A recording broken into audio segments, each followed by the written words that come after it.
Starting today, I am going to manage everything for this family." My daughter-in-law's voice rang out across the Christmas table like a bell announcing the end of something. She stood there in her tight peach dress, one hand resting on her 5-month belly, the other raising a glass of sparkling cider. Her smile was wide and confident, the smile of someone who believes they've already won. "Savannah," she continued, turning those cold eyes directly on me, "your credit card has been canceled. My husband and I decided it was for the best." The room erupted in applause. My own family, my blood clapping for my humiliation like it was a Broadway finale. I sat there at the head of the table in my wine-colored shawl, the one I'd knitted myself 15 years ago when Roman was 17. Every stitch in that shawl had carried a prayer that my son would be happy, that he would be kind, that he would remember where he came from. I looked at him, now my 32-year-old son sitting beside his wife with that expression he wore when he thought he was doing the right thing. That earnest, misguided certainty that used to make me smile when he was a boy. It didn't make me smile anymore. I set my glass down slowly. The crystal made a sharp sound against the wood, louder than I expected. Every head turned toward me. Stella stood there waiting. She wanted to see me cry. She wanted me to beg. She wanted me to break. Instead, I smiled. It wasn't a sad smile or a defeated smile. It was calm, knowing dangerous. I looked at my son at those honey-colored eyes he'd inherited from his father, and I asked the question that would change everything. "Son, you really don't know, do you?" Roman blinked. His smile froze on his face like ice forming on a window. "Know what, Mom?" But to understand why that simple question made the room go silent, why it made Stella's face drain of color, why it made my son's hands start to tremble, I need to take you back. Back 40 years to the day I became someone no one expected. 40 years ago, I wasn't Savannah, the humiliated mother-in-law sitting at a Christmas table watching her own family celebrate her erasure. I was Savannah, the 27-year-old widow, 7 months pregnant, standing in a cemetery while they lowered my husband into the ground. The sky that day was gray heavy with clouds that threatened rain but never quite delivered.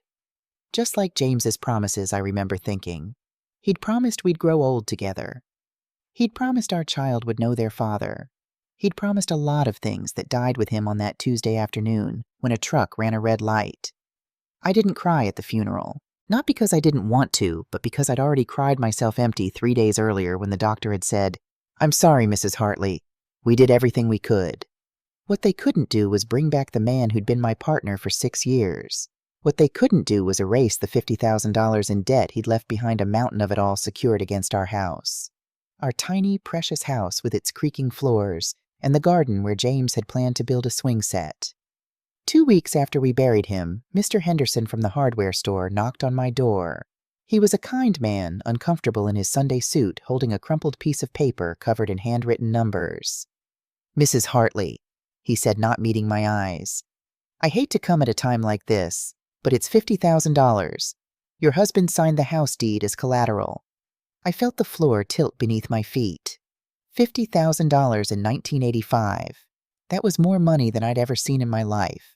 And I was a seamstress who earned barely enough to keep the lights on by hemming pants and fixing zippers.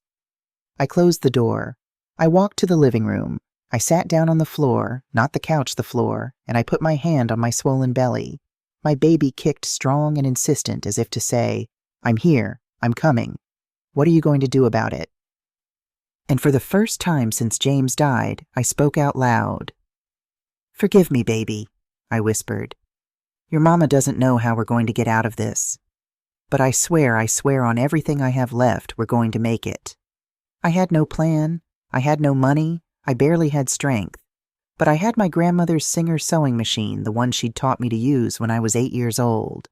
And I had hands that knew how to turn scraps of fabric into something beautiful." The next morning, I walked 6 blocks to the Vanderbilt estate. Mrs. Stella Vanderbilt, yes, that was her name, and no, the irony isn't lost on me now, was old money. The kind of woman who wore pearls to breakfast and had never once in her 73 years worried about paying a bill. I'd fixed a dress for her once, an imported silk thing that had torn at a garden party. She'd paid me well and told me I had gifted hands. I stood at her wrought iron gate that morning, 7 months pregnant, with dark circles carved so deep under my eyes I looked like I'd been punched. I carried a worn portfolio full of dress designs I'd sketched in the middle of sleepless nights. When she opened the door, I didn't waste time on pleasantries. Mrs. Vanderbilt. I said, my voice shaking but firm. I need work, anything. But I promise you, I swear on my life, you will never find anyone who sews better than me. She looked at me for a long moment. I saw her take in the pregnancy, the exhaustion, the desperation.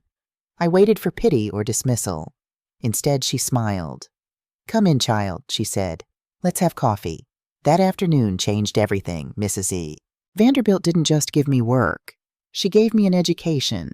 She taught me that sewing wasn't just a craft, it was a business.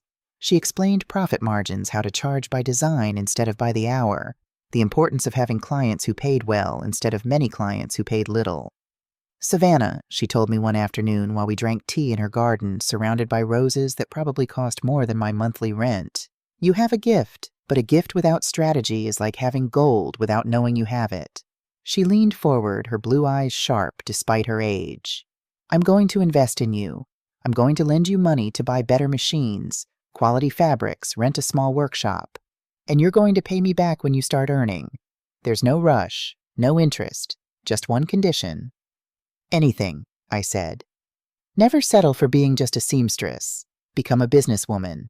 2 months later, on a Tuesday morning that felt like both an ending and a beginning, Roman was born. 7 pounds, 11 ounces. Dark hair, closed eyes, and his father's nose. They laid him on my chest in that small hospital room, and I looked down at his tiny, perfect face and made him a promise. You're going to have everything I didn't have, I whispered. I promise you. And I kept that promise. God help me, I kept it. I worked like I'd never worked in my life. From 5 in the morning until 11 at night, 7 days a week.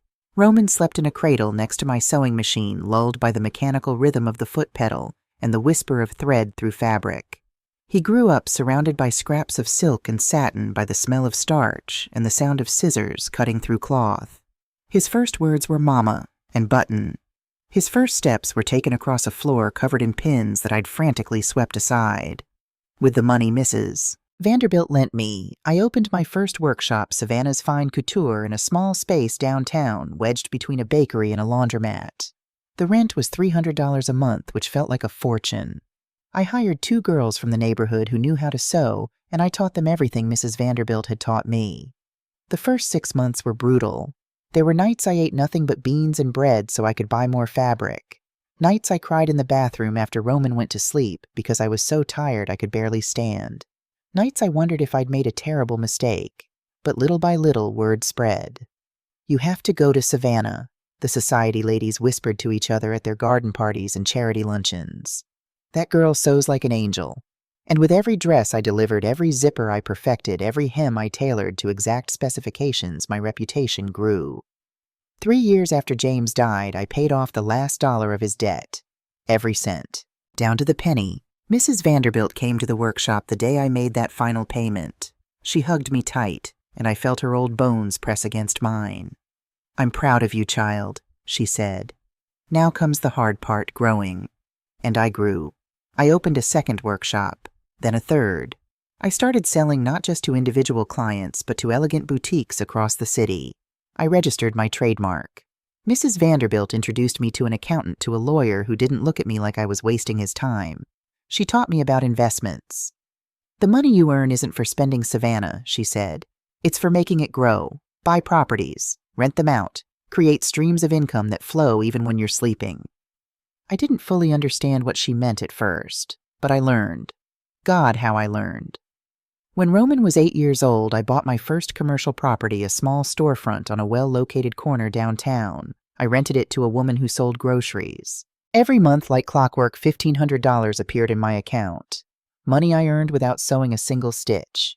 It felt like magic. Roman studied in public school. He wore uniforms I'd mended myself. We ate simply casseroles and roasted chicken, nothing fancy. We lived in the same modest house James had left us, the one I'd nearly lost to debt. But secretly, quietly, I was building something no one could see. After 10 years of widowhood, I owned 3 commercial properties. At 15 years, it was 5. I bought real estate in neighborhoods that were just beginning to improve before the prices skyrocketed. I invested in bank certificates that paid steady interest. I saved every spare dollar like it was the last dollar I'd ever see. And I never told Roman any of it. I wanted my son to grow up hungry. Not for food he always had enough to eat, but hungry for achievement. Hungry to prove himself. I wanted him to value money because he'd seen how hard it was to earn, so he wouldn't become one of those spoiled trust fund children who waste fortunes because they never had to sweat for a single dollar. So I kept the facade. The struggling seamstress widow, the simple woman who barely got by. When Roman turned 18 and got accepted to State Tech to study industrial engineering, I told him I'd secured a full scholarship for him. In reality, I paid every cent of his tuition, $8,000 a year for 5 years. $40,000 total paid from an account he didn't know existed. When he graduated and got his first job as a junior engineer making $42,000 a year, he was so proud. He came to my little house, still decorated the same way it had been when he was a child, and he hugged me. "Mom," he said, his voice thick with emotion. "Now I'm going to take care of you. You don't have to work so hard anymore." I laughed and touched his face. "Oh, my child, if you only knew." But I didn't tell him. I couldn't. Not yet. By then I had 8 commercial properties all rented out, generating $20,000 a month in passive income. I had 3 luxury apartments in the upscale financial district that I'd bought at bargain prices during the 2008 crisis. I had close to $500,000 in investment funds and bonds. My total net worth was over $3 million. And my son believed his mother survived by sewing alterations in her spare bedroom. I did it out of love, out of protection, because I wanted him to become a man on his own merits, to know the pride of building something himself. I never imagined that my silence, my well-intentioned lie, would become the weapon someone would use to destroy us both. Roman met Stella when he was 30 years old at an industrial engineering conference downtown. I remember the day he told me about her. It was a Sunday afternoon, our sacred time together, the tradition we'd kept since he was a boy. He came to my house practically glowing with that smile I hadn't seen since he was a teenager with his first crush. "Mom, I met someone special." My heart leaped. My son, my shy, hard-working son who'd never had much luck with women, had finally found someone. "What's her name, sweetheart?" Stella Moreno. "She's incredible, Mom. Smart, successful, beautiful. She's a marketing manager at a big consulting firm. I really want you to meet her." 2 weeks later, she knocked on my door. She arrived in a white BMW that gleamed in my driveway like a pearl. She wore designer sunglasses, the kind I recognized from magazines, and carried a leather handbag I knew cost at least $2,000. I'd sewn enough knockoffs to spot the real thing. Her heels clicked authoritatively on my front walk. I opened the door with my apron still on my hands, dusted with flour from the cookies I'd been baking. Chocolate chip Roman's favorite since he was 5 years old. "Mrs. Hartley, nice to meet you. I'm Stella." She extended her hand. Her handshake was brief, almost dismissive, the kind of handshake you give someone you're already categorizing as beneath you. Her eyes swept over my house in approximately 2 seconds, the old floral armchair, the ancient television, the faded curtains I'd made myself 30 years ago. I saw her expression change. Just for a microsecond, a flash of disappointment quickly covered by a professional smile. But I saw it. When you've negotiated with society ladies for 40 years, you learn to read faces. We ate pot roast that afternoon. I'd cooked all morning, making sure everything was perfect. Stella ate politely, making the right compliments, but her eyes kept wandering around my small dining room, cataloging, evaluating, judging. Roman talked excitedly about his plans for their future. Stella nodded and smiled, her hand occasionally touching his arm with practiced affection. But something about her eyes bothered me. They were calculating eyes, assessing eyes, the eyes of someone always asking, "What can I get from this? How does this benefit me?" When they left, I sat in my floral armchair, the same one James and I had bought at a yard sale when we were newlyweds, and I felt a knot form in my stomach. "Give it time, Savannah," I told myself. "You barely know her." But the knot didn't go away. The next 6 months were a whirlwind. Roman and Stella dated seriously. He started changing in small ways I noticed but didn't comment on. He bought expensive clothes I knew his salary couldn't support. He traded his reliable Honda for a newer car. He stopped visiting on Sundays because Stella had organized brunches with her friends. "Ashley says I need to invest in my professional image, Mom," he explained when I asked about the new wardrobe. "Ashley says." Those 2 words started appearing more and more. Then one day he came to see me with a serious expression on his face. "Mom, Stella and I are thinking about getting married." My heart did a complicated dance, joy and fear, hope and dread. Sweetheart, you've only been together 8 months. I know, but when you know right. She's the one, Mom. He scratched the back of his neck, nervous. There's something I want to ask you, though. The knot in my stomach tightened. Stella thinks, well, we both think it would be good if you sold this house when we get married and came to live with us. This place is too big for you alone. You're getting older. You need someone to take care of you. There it was, the first move on the chessboard. I kept my voice calm. Roman, I'm 65 years old, not 90. I'm perfectly capable of taking care of myself. But Mom, what if you fall? What if you get sick and there's no one here? We could take care of you better if you were with us. Take care of me, as if I were an invalid, a burden to be managed. Son, I appreciate your concern, but this house has my memories, my workshop, my whole life is here. When the day comes that I need help, I'll let you know. But that day isn't today. I saw the frustration flash across his face, but he nodded. Okay, Mom, I just want you to be safe. After he left, I sat in the growing darkness of my living room and felt the world shifting beneath my feet. Something was happening to my son. Something was changing him, pulling him away from me, making him see me differently.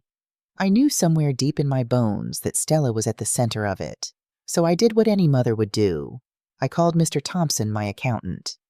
I need you to do something for me, I said. Something discreet. Mrs. Hartley, I need you to investigate someone. Her name is Stella Moreno. There was a pause on the line. Mrs. Hartley, in all our years working together, you've never asked me for something like this. I know, but this is about Roman. I need to know who my son is planning to marry. 3 weeks later, I had a 12-page report sitting on my dining room table. I read it twice, feeling my blood run colder with each page. Stella Moreno, 29 years old. Marketing coordinator, not manager, at a mid-level consulting firm making $58,000 a year, not the $80,000 she'd implied to Roman. Credit card debt, $80,000 across 5 cards, all near their limits.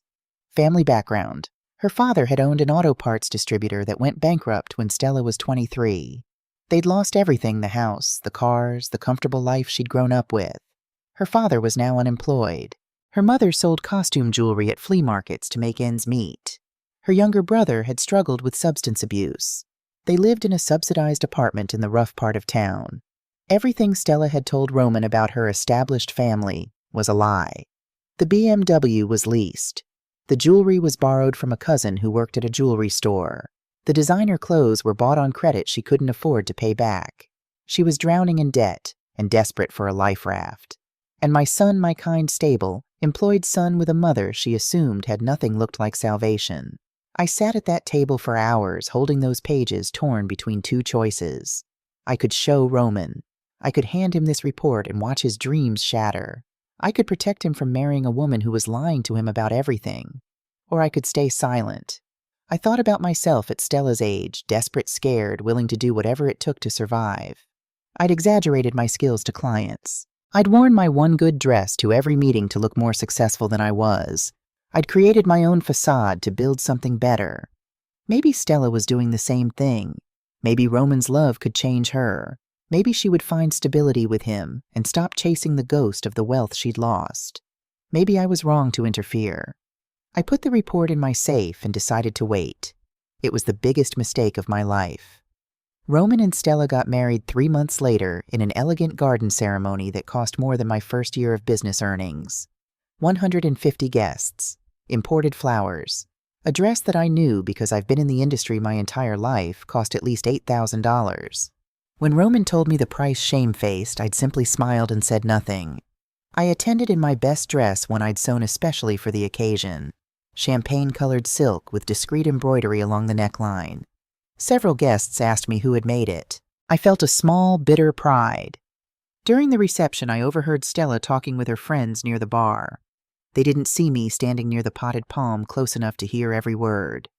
Is that your mother-in-law, the one in the gold dress? Yes, Stella replied with a sigh that said volumes. Poor Roman, raised by her alone. She could never give him anything. Does she live alone? Yes, in this tiny old house downtown. Roman wants her to come live with us when we buy our house, but I don't know. Can you imagine having her there all the time? Her friends laughed. One of them said, "Well, at least you don't have to worry about complicated inheritances, right? There's nothing to fight over." Stella smiled. "Exactly. That's one advantage. No drama over money." I walked away before they could see me. My hands trembled as I held my champagne glass. I went to the bathroom and locked myself in a stall and breathed deeply until the shaking stopped. Let them think what they want, I told my reflection. Let her believe what she needs to believe. But something changed in me that night. I realized that Stella hadn't just misunderstood my financial situation. She'd built her entire future plan on a lie I'd accidentally created. She'd looked at Roman, done the math, and decided stable engineer plus poor mother equals no complications, full control, easy path forward. And now my silence was becoming my worst enemy. The next 2 years were a slow, systematic erosion of everything I'd built with my son. Stella convinced Roman to buy a house in an exclusive gated community, a beautiful 2-story with a manicured lawn and a mortgage of $3,000 a month. I watched my son work 12-hour days to afford it, saw the exhaustion creeping into his face during his increasingly rare visits. "Are you okay, sweetheart?" I asked one Sunday when he finally came to see me. "Yeah, Mom, just tired, but it's worth it. Stella loves the new house." Then came the pregnancy announcement. Roman was radiant when he told me, "Mom, I'm going to be a dad. You're going to be a grandmother." I hugged him and cried real tears. A grandson, a piece of James living on in this new generation, a child I could spoil and love without the weight of responsibility I'd carried with Roman. But Stella, I soon discovered, had plans for how that relationship would work too, and none of those plans included me. The first incident happened on a Sunday in October, 3 months into Stella's pregnancy. I'd been invited for 2 o'clock lunch. I'd woken at 5 that morning to make tamales Roman's favorite since he was a boy. The ones his father used to make before he died, the recipe I'd perfected over decades. 3 hours of work, my hands cramping from folding the corn husks, but I didn't mind. It was for my son, for my future grandson. I arrived at exactly 2 o'clock carrying a container that was still warm. Stella opened the door. She wore an ivory silk robe, her hair in a messy bun, her face free of makeup. 4 months pregnant, her belly just starting to show. "Oh, Mother Savannah, didn't Roman tell you we can't have visitors today? We have important guests coming." I looked past her through the half-open door. The living room was empty. No preparations, no table set, no guests. "But Roman confirmed with me yesterday." "Well, he must have forgotten to tell you about the change of plans. You understand how it is." Her smile was pleasant, her voice light. "And actually, we need to talk about these surprise visits. Now that the baby's coming, we can't just have people dropping by whenever. It's too much. Roman will call you to schedule when it's convenient." Schedule, like I was a dentist appointment. "I'm his mother, Stella. Not a bump. I know and we love you, but things are different now. You understand, don't you?" She reached for the container of tamales. "I'll take these. I'll make sure Roman gets them."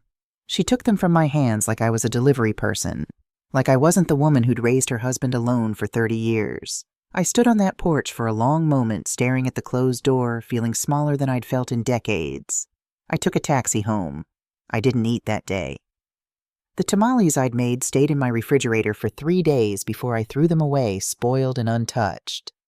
Just like my relationship with my son. The second incident was worse. Stella called me on a Tuesday afternoon, her voice sweet as honey. "Mother Savannah, I need a favor. I have a gynecologist appointment tomorrow at 11, and Roman has a big meeting he can't miss.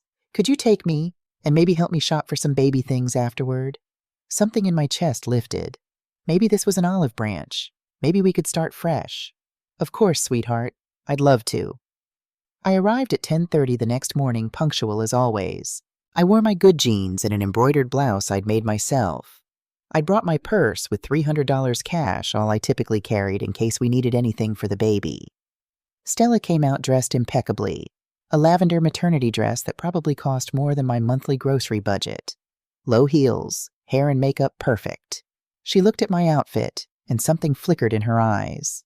"Oh, you're wearing that Yes. No, it's fine. We're going to the mall after, but it doesn't matter. Let's go." It doesn't matter. But the message was clear. I looked inappropriate. I wasn't at her level. At the doctor's office, the gynecologist smiled at me when we entered. "Is this Mom?" No, my mother-in-law, Stella corrected quickly, her tone dismissive. My mother had something come up. During the entire appointment, Stella treated me like I was invisible. The doctor asked questions, Stella answered their eyes, never including me in the conversation. When the doctor asked about family support for after the birth, Stella said, "Yes, my mother's coming to help the first few months." I sat there 3 feet away, and I'd just been erased. After the appointment, we went to an expensive baby boutique in the mall. Stella walked through like she owned the place, pointing at items, a designer stroller, an imported crib, organic cotton clothes, hand-carved wooden toys. "I like this too. Oh, and this." The saleswoman rang it up. "That'll be $3,400. Stella turned to me with a smile. "Mother Savannah, can you help us with this? It's for your grandson, after all." I opened my purse, took out my wallet. Inside were $300 bills. "I have 300, Stella. I didn't know we'd be buying so much today." Her face changed. Disappointment bloomed into contempt. 300, that's all." She laughed. It was a cruel sound sharp enough to cut. "Well, I suppose it's what you can manage." She turned to the saleswoman. "I'll put the rest on my card." She pulled out a gold credit card, Roman's, I was sure, and paid the balance. The saleswoman looked between us uncomfortable.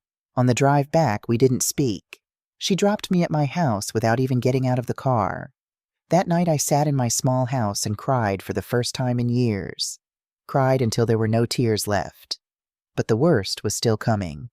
3 weeks before Christmas, I went to the bank to withdraw some cash from my personal account, the small one I used for daily expenses, the one Roman knew about. The facade account. I inserted my card into the ATM. "Card blocked. Please consult your bank." My heart started pounding. I went inside, asked to speak with someone. The bank representative, a young woman with a sympathetic expression, pulled up my account. "Mrs. Hartley, your card was canceled by request of the authorized account holder, a Mr. Roman Hartley. It says here he requested the cancellation a week ago as a protection measure for senior citizens at risk of fraud." The floor seemed to tilt beneath my feet. Protection. He canceled my card without telling me. "According to the notes, yes, ma'am, for your safety." I called Roman immediately, my hands shaking as I dialed. "Mom, wait, let me explain. You canceled my credit card without asking me, without even telling me." "Mom, please don't get upset. Stella read this article about financial fraud targeting elderly people, and we thought it would be better if—" "We thought, or Stella thought." "Mom, it's for your protection. You're 67 years old. These scammers target people your age. Now, if you need money, you just tell me and I'll give it to you." Give me. Of my own money. "This is my account, Roman. My money that I earned." "I know, but this way it's safer. Trust me, Mom. This is the right thing to do." "Give me back my card." "I can't. It's already done. Please, Mom, try to understand. This is for the best." I hung up. I sat in my car in the bank parking lot, trembling with rage and helplessness. That night I took every document out of my safe. The deeds to my properties, the investment statements, the bank records showing my real net worth. I spread them across my dining room table and looked at them under the harsh kitchen light. $7.2 million, 3 decades of work, 40 years of sacrifice and strategy, an empire I'd built from nothing, from widowhood and debt and determination. And my son, my own son, had just canceled my credit card because his lying wife had convinced him I was a confused old woman who needed to be managed. I made a decision that night. The pretending was over. The silence was over. Being invisible was over. I called Mr. Thompson. "I need you to prepare something for me." I said, my voice steady for the first time in weeks. "For Christmas dinner. I need you to bring all the documents. All of them." "Mrs. Hartley, are you certain this will change everything?" "I'm certain. Because they've made a mistake, Mr. Thompson. They thought humiliating me would break me. But the only thing they've done is wake up a warrior who's been sleeping for far too long." I hung up and sat in the darkness of my small house, the house everyone thought was all I had. And I smiled. Because Stella was about to learn the most expensive lesson of her life. Never underestimate a woman who built an empire from ashes. Christmas was 3 weeks away. And I was ready. Christmas morning arrived cold and clear. I woke at 5 o'clock, not from habit, but because I couldn't sleep. I sat on the edge of my bed watching the darkness outside my window gradually lighten to gray, then pale blue. The neighbors' Christmas lights twinkled weakly in the pre-dawn multicolored reflections dancing across my bedroom wall. Somewhere down the street I could hear carols playing from someone's outdoor speakers. Silent night. How ironic. I touched the wine-colored shawl I'd laid out the night before. The wool was soft under my fingers, every stitch a memory. I'd made this when Roman turned 17 during that golden year before college applications and adult responsibilities. Back when he still came to me with his problems. Back when he still saw me as someone strong. Today he would see me differently. Today everyone would. I showered and dressed with deliberate care. Black dress pants. A hand-embroidered beige blouse I'd made 20 years ago. Nothing ostentatious. Nothing that screamed wealth. I wanted to look exactly like what Stella thought I was, a simple, defeated old woman who knew her place. At 8 o'clock, my doorbell rang. Mr. Thompson stood on my porch, his gray suit immaculate despite the early hour. He carried a brown leather briefcase that seemed to pulse with significance. "Mrs. Hartley," he said, his voice grave. "Are you absolutely certain about this?" I let him in. He set the briefcase on my dining room table with a solid thud that seemed to echo through the small house. "More certain than I've ever been about anything." He took off his glasses, a nervous habit I'd noticed over our 22 years of working together, and cleaned them with a microfiber cloth. "This is going to change your relationship with your son forever. You understand that, don't you?" I poured us both coffee. My hands were steady. "My relationship with my son has already changed, Mr. Thompson. Roman decided who I am without asking me. Stella decided what I'm worth without knowing me. Today, they discover they were wrong about everything." He nodded slowly, replacing his glasses. "What time should I arrive?" 9 o'clock tonight. Roman said the toast would be at 9:30. Come just after. I'll call you." After he left, I sat alone with that briefcase. I opened it slowly, like opening a coffin or a treasure chest, something that held both death and life inside. The documents were all there, organized in neat folders. Every property deed, every investment certificate, every bank statement. The mathematical proof of 40 years of my life reduced to numbers and legal descriptions.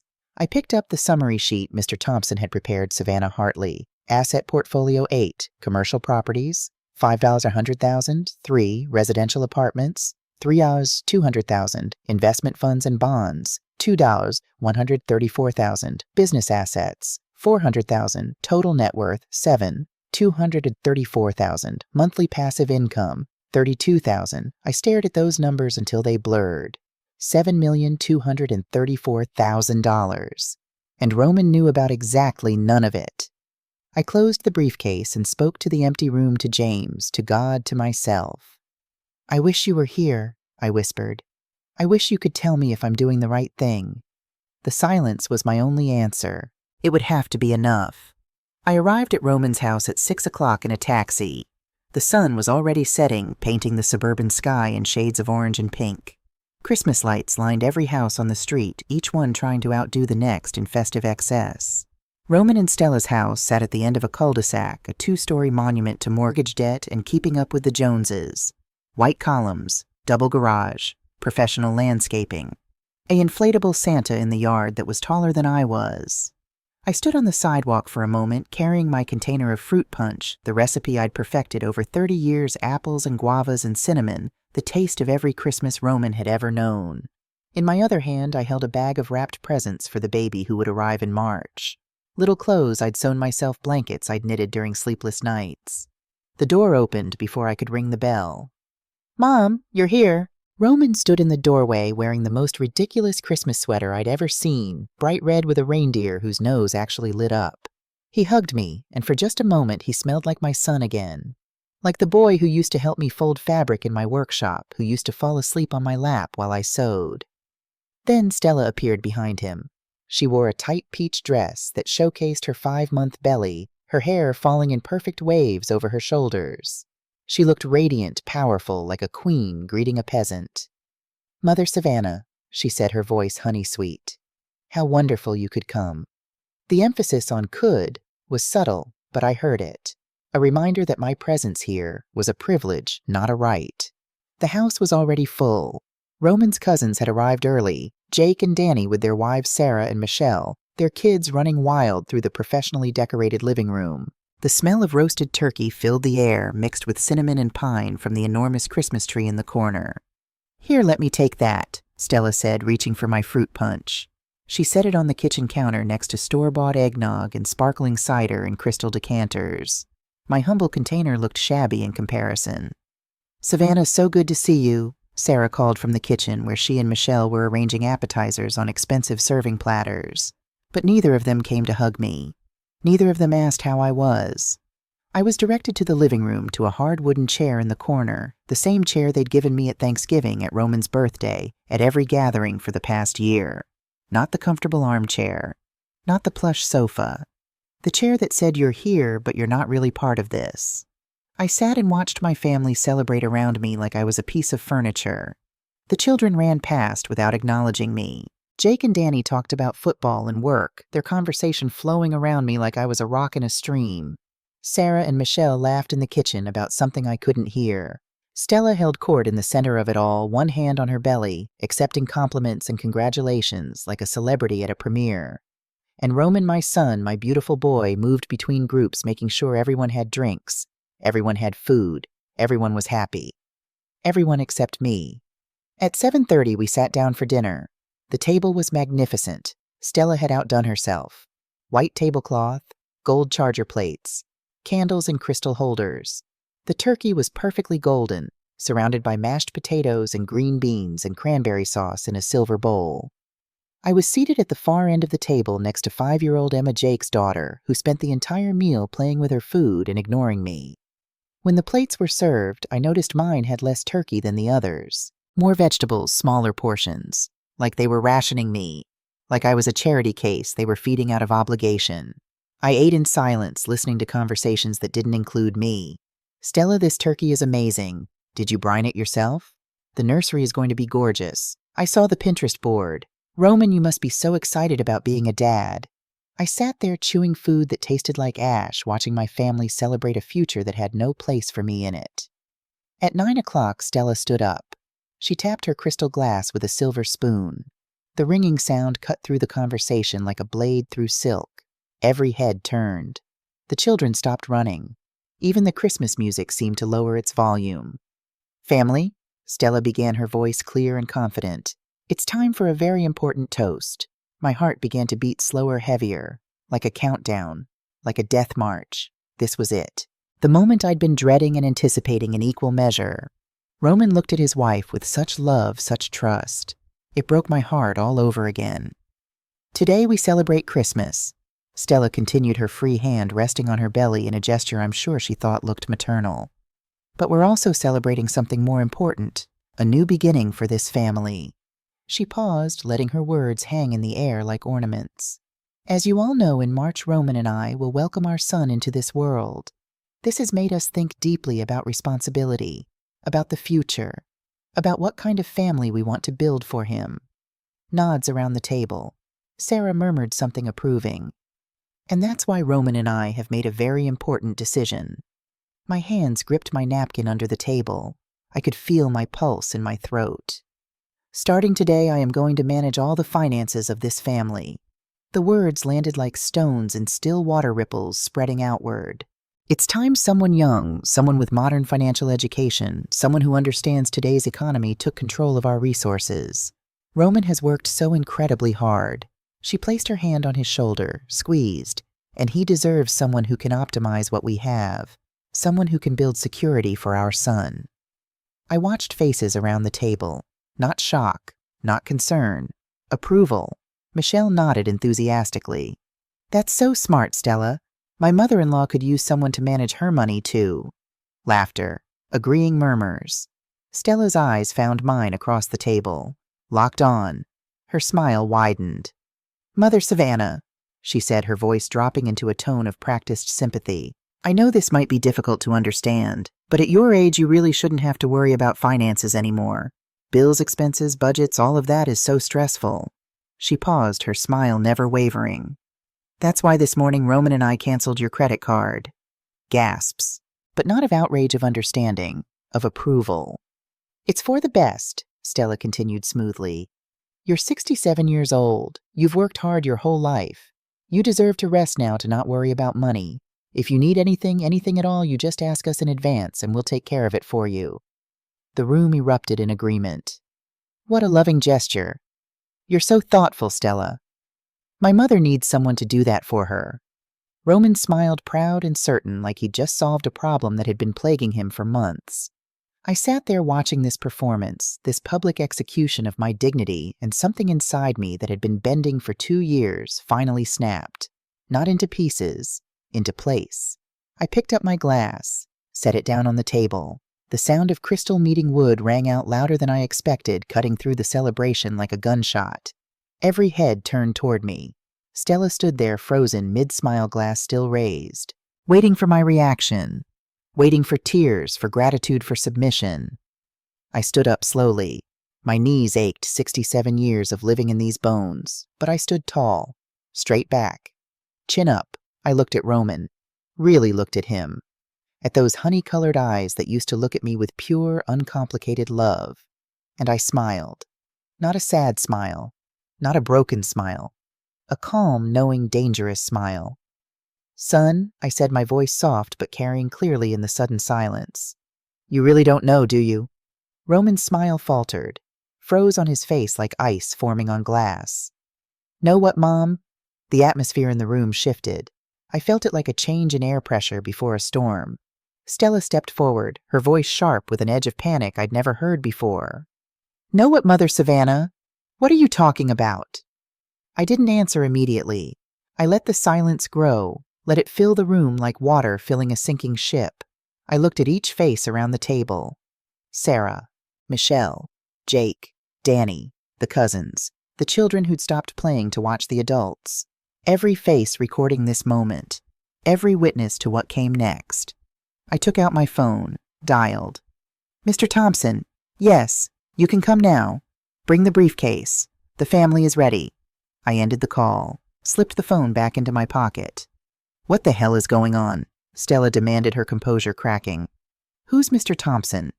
"My attorney," I said calmly. "Well, one of them." Roman went pale. "You have attorneys more than one. When you handle a certain volume of assets," I said, my voice steady as stone, "attorneys are necessary, plural." The word assets seemed to echo in the silence. Sarah whispered, "What assets?" I looked at Stella, held her gaze until she flinched. "You were saying something about my age, Stella, about how I shouldn't worry about money, about how I barely have—" I paused. "What was the phrase you used at your wedding reception, when you were talking to your friends near the bar? Nothing to fight over." Her face drained of color. She'd forgotten I'd heard that. Or maybe she'd never thought it mattered. I didn't finish the sentence," I said quietly. "Barely have what—" She opened her mouth, closed it. No words came out. We stood there in that expensive dining room surrounded by the ruins of their celebration and waited.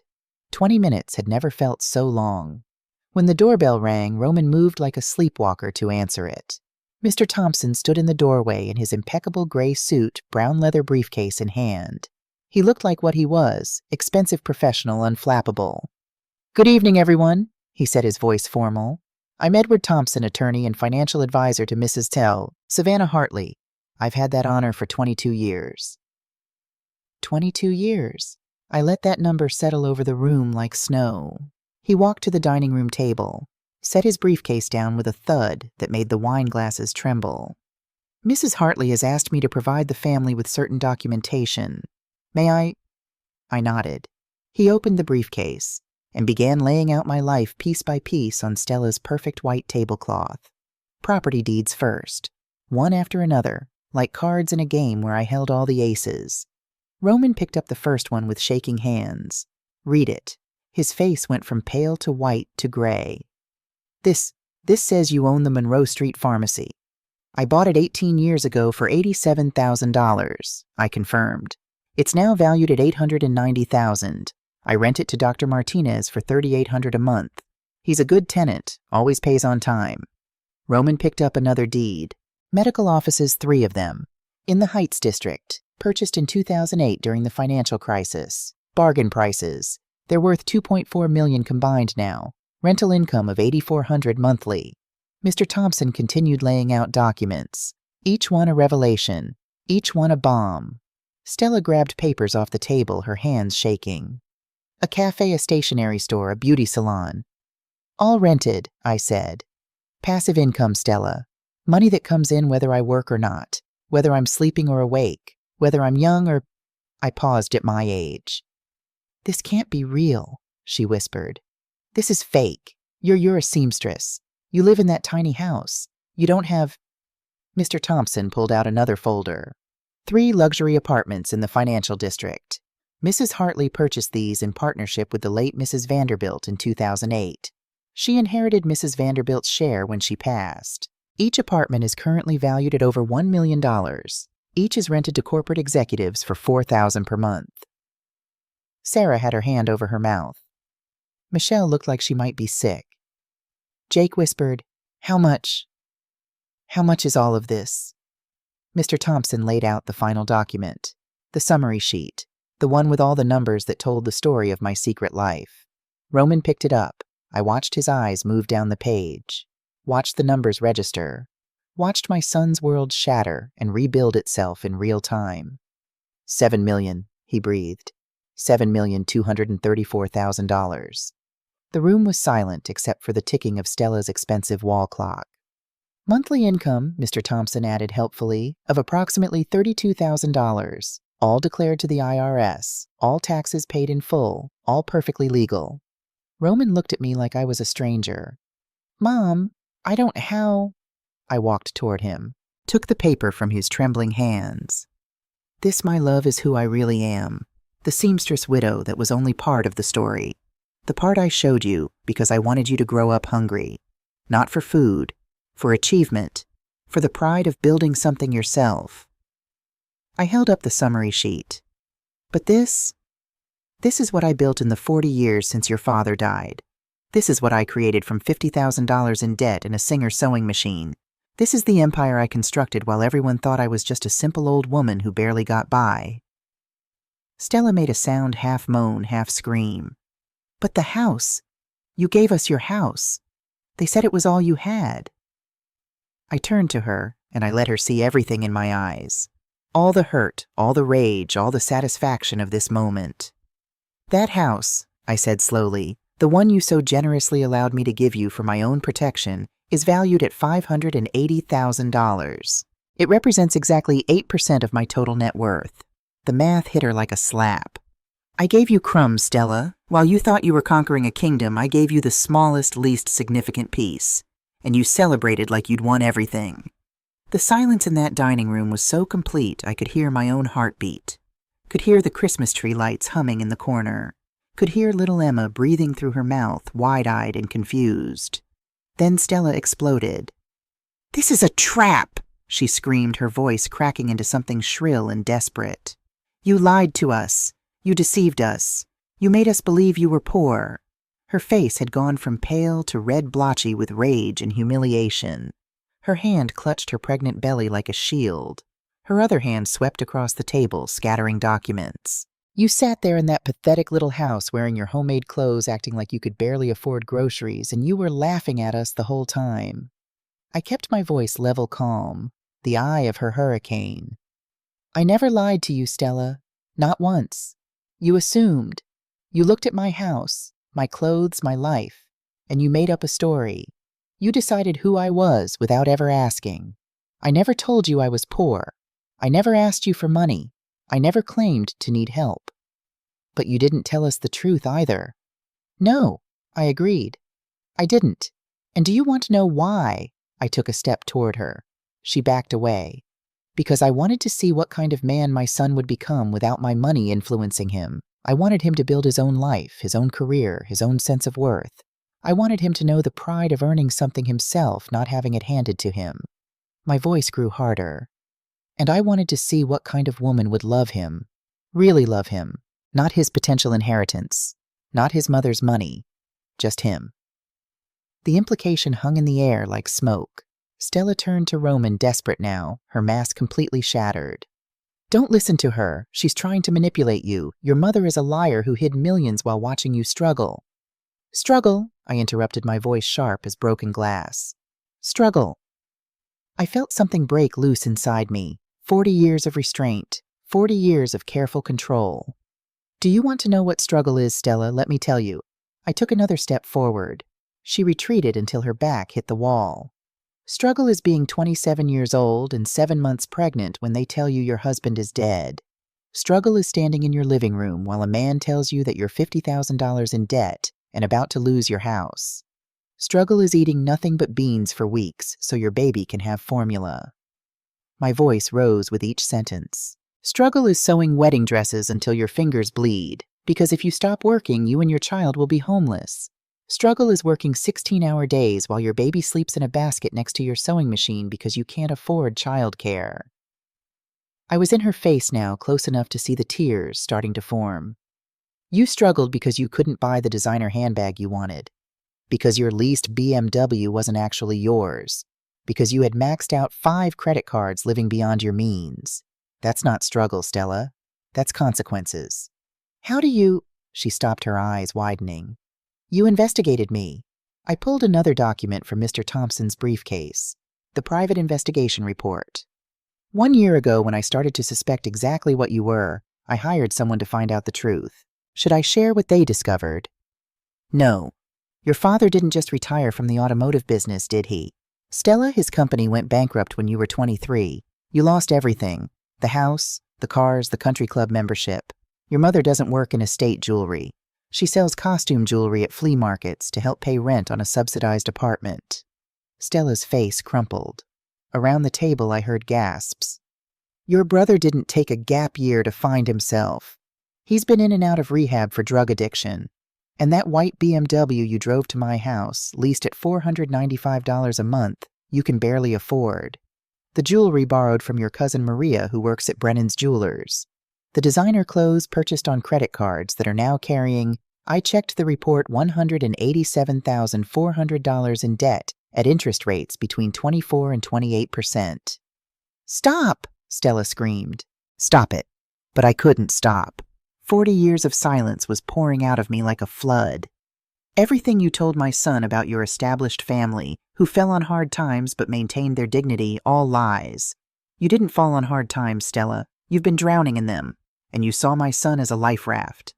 Roman's voice cut through the room, quiet but carrying the weight of a collapsing world. Is that true, Stella? She turned to him, mascara starting to run her perfect facade, cracking like ice over deep water. Roman, I can explain. Is it true? His voice was louder now, harder.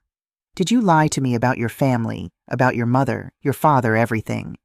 I just wanted you to accept me. I was afraid if you knew where I really came from, you'd what Stella reject you. Roman's laugh was bitter. I fell in love with a woman who didn't exist. Who was she? Who the hell have I been married to? Mr. Thompson cleared his throat. If I may, Mr. Hartley, there's more you should know. He pulled out another folder, handed it to Roman. Your wife currently has 5 active credit cards. All are at or near their maximum limits. The total debt, as your mother mentioned, is $187,400. You are listed as an authorized user on 3 of them, which means this debt could impact your credit score. Roman stared at the papers. His hands were shaking so badly the pages rustled. 5 cards, Stella. You told me you only had 1. For emergencies. I was going to tell you when they started garnishing my wages when we lost the house.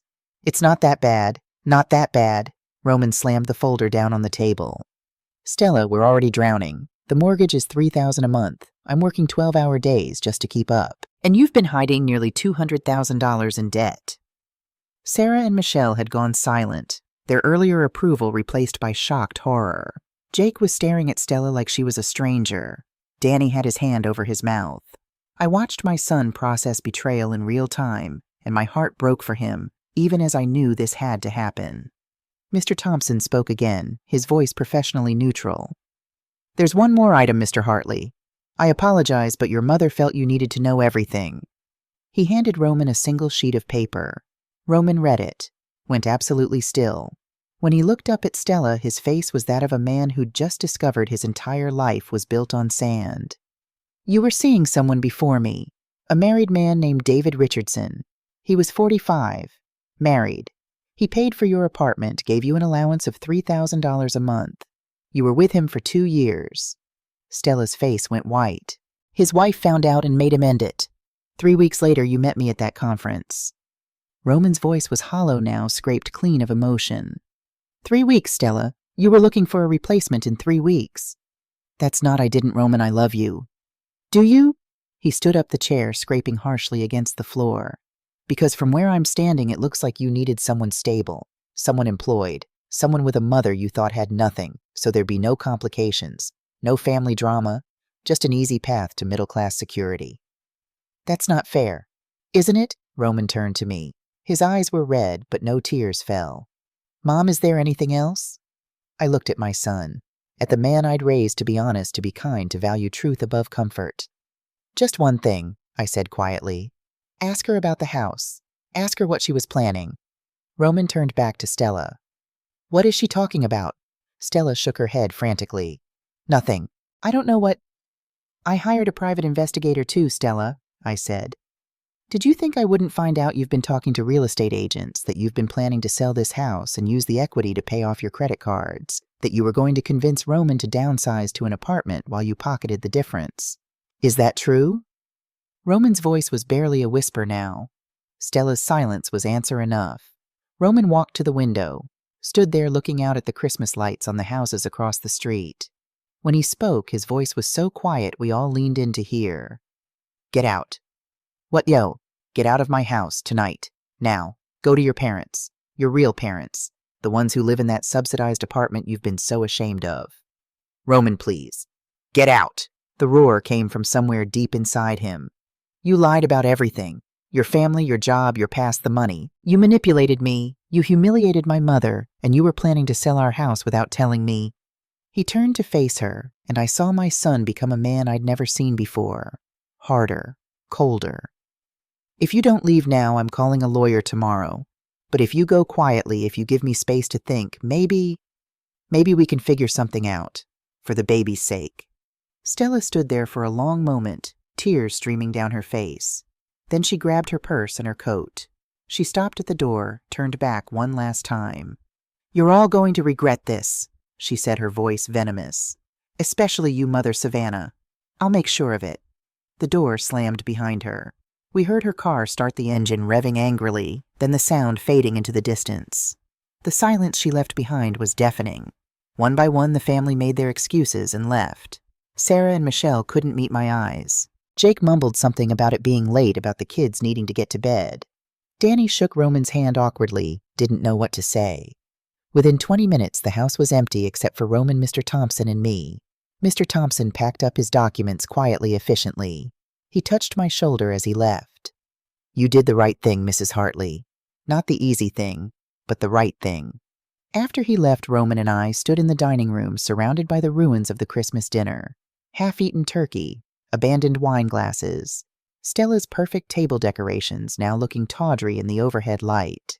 Roman's shoulders started to shake. He made a sound, half laugh, half sob, and then he was crying. Really crying. The way he hadn't cried since he was a little boy who'd scraped his knee or lost a beloved toy. I wrapped my arms around my son and he collapsed into me, and I held him while he broke. I'm so sorry, Mom, he choked out between sobs. I'm so sorry. I didn't know. I should have known. I should have protected you. Instead, I canceled your card. I let her treat you like, shh, it's okay. It's okay, baby. It's not okay. How can it be okay? I failed you. I let her humiliate you. My own mother. I held his face in my hands, made him look at me. You didn't fail me, Roman. You fell in love with someone who lied to you. That's not failure. That's being human. But I should have seen it. The signs were all there. Love makes us blind sometimes, and Stella is very, very good at lying. She's been practicing her whole life. We sat down on the couch, and I held my son like I used to when he was small, and the world felt too big. Why didn't you tell me? He asked finally. About the money, about everything. Why did you let me think you were struggling? I took a deep breath. This was the question I'd been dreading.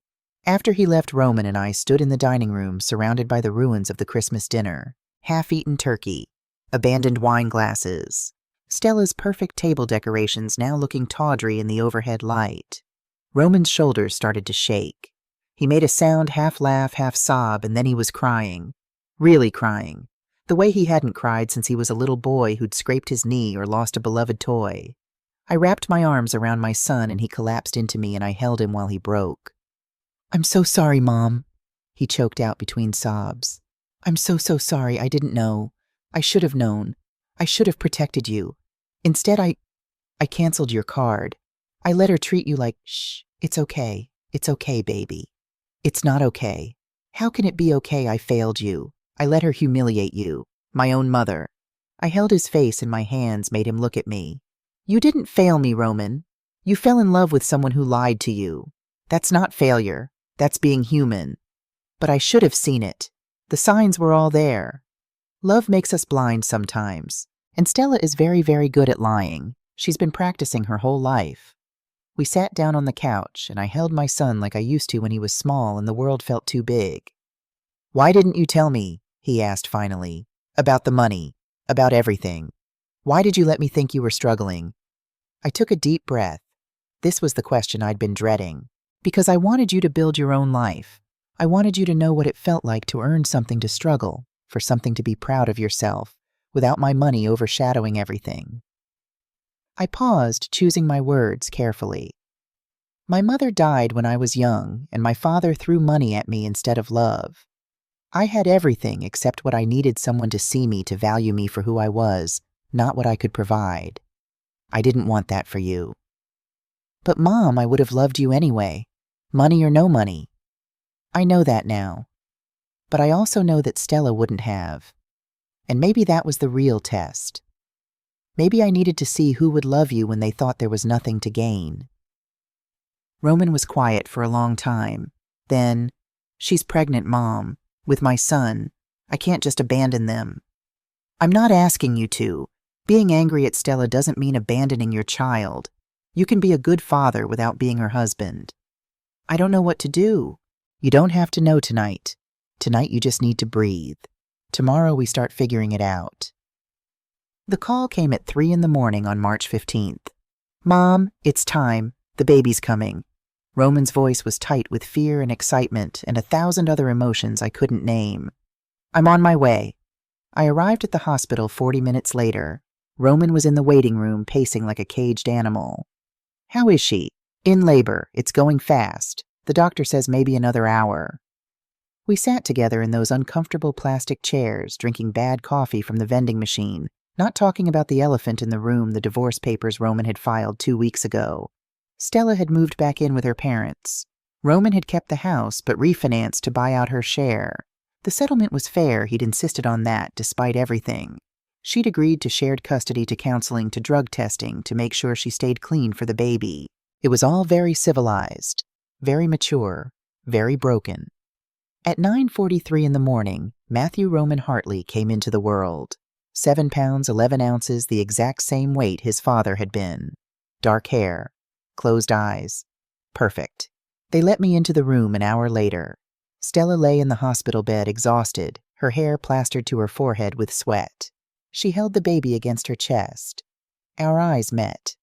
For a moment, I saw past all the lies, all the manipulation, all the hurt. I saw a scared 29-year-old woman who'd made terrible choices trying to escape the poverty she'd grown up with. I saw someone's daughter, someone's sister. I saw someone who was now someone's mother. "Do you want to hold him?" she asked quietly. I took my grandson in my arms. He was warm and solid and smelled like new beginnings, like hope, like second chances. "Hello, Matthew," I whispered. "I'm your grandma, and I'm going to love you so much. I'm going to teach you about your grandpa James, who you never got to meet. I'm going to show you how to be kind and honest and brave." I looked at Stella. "And I'm going to make sure you know your mother, too. All of her. Not the lies she told, but the person she really is underneath." Stella started to cry. Not the angry tears from Christmas. Softer tears. Sadder tears. "I'm sorry," she whispered. "Mrs. Hartley, I'm so sorry. For everything." I sat down on the edge of her bed, still holding Matthew. "I know. Can you forgive me?" I thought about that question. Really thought about it. "Someday," I said honestly. "Not today, not next week, but someday. For Matthew's sake, and maybe for yours too. It wasn't forgiveness. Not yet. But it was a door left open instead of slammed shut. Roman moved into a beautiful 2-bedroom apartment I'd given him one of my properties updated and modern. His bedroom faced east, catching the morning sun. The second bedroom he'd turned into a nursery for the weekends when Matthew stayed with him. Blue walls, a white crib I'd helped him choose. Shelves filled with books and stuffed animals. A rocking chair where he'd sit and feed his son bottles while telling him stories about his grandfather. Stella had enrolled in the therapy I'd required as a condition of the financial help I'd given her. Every week without fail, she showed up to her appointments. She got a second job to start paying down the credit cards. She moved out of her parents' apartment into a small studio of her own. She was trying. Really trying. One Saturday in September, she knocked on my door. I opened it to find her standing there with Matthew in a carrier looking nervous. "I wanted to thank you," she said, "for the money, for the therapy, for not taking my son away from me." "Come in." We sat in my living room, the same room where she'd first judged me, first dismissed me, first decided I was worth nothing. "I've learned a lot in therapy," she said, bouncing Matthew gently. "About myself, about why I did what I did, about the lies I told myself before I ever lied to anyone else." "What did you learn?" "That I was so afraid of being poor again that I became someone I hated. That I hurt people who didn't deserve it because I was trying to run from something I couldn't escape myself." She looked at me with red-rimmed eyes. "And I learned that you weren't my enemy. You were just a woman trying to protect her son. The same thing I'm trying to do now with Matthew." We talked for 2 hours. Really talked. She told me about her childhood, about watching her father's business collapse, about the shame of moving from a big house to a tiny apartment, about the kids at school who'd mocked her knockoff clothes. I told her about being widowed at 27, about the terror of not knowing how I'd feed my baby, about building something from nothing. We didn't become friends that day, but we became something else. 2 women who understood what it meant to be afraid, to fight, to survive. On the first anniversary of that Christmas revelation, I stood in front of a small crowd in a renovated storefront downtown. The sign above the door read, "The Savannah Hartley Foundation for Women Entrepreneurs." Roman stood beside me with Matthew, now walking babbling full of joy, balanced on his hip. Stella was there too in the back, quieter now, humbler, but present. Mr. Thompson held the ceremonial scissors. "Mrs. Hartley, would you like to say a few words?" I looked at the 20 women gathered there, widows, single mothers, divorcees, women starting over after loss or betrayal or simply bad luck. Women who needed what I'd needed 40 years ago, a chance, alone, someone who believed in them. 40 years ago, I began, a kind woman named Stella Vanderbilt gave me money when I had nothing. She gave me more than money. She gave me permission to dream bigger than my circumstances. She taught me that being a seamstress wasn't just a craft, it was a business, that I wasn't just surviving, I was building. I looked at the faces watching me. This foundation exists to do for you what Mrs. Vanderbilt did for me. We're not a charity, we're an investment. We believe in you. We believe that given the tools, the training, and the capital, you can build something extraordinary. I paused, feeling emotion rise in my throat. Because I learned something important this past year. The empire I built, the money, the properties, the investments, none of that mattered as much as I thought it did. What mattered was this, my dignity, my truth, my refusal to let anyone make me small. I looked at Roman, at Matthew, at Stella. So to every woman here, to every woman watching this, to every woman who's been told she's too old, too poor, too uneducated, too anything, I want you to know. You are not too anything. You are exactly enough. You are the whole story, not a footnote. The applause was warm, genuine. We cut the ribbon. The foundation opened its doors. That night I sat in my small house, the one I'd never sold, never left, and I took out an old photograph.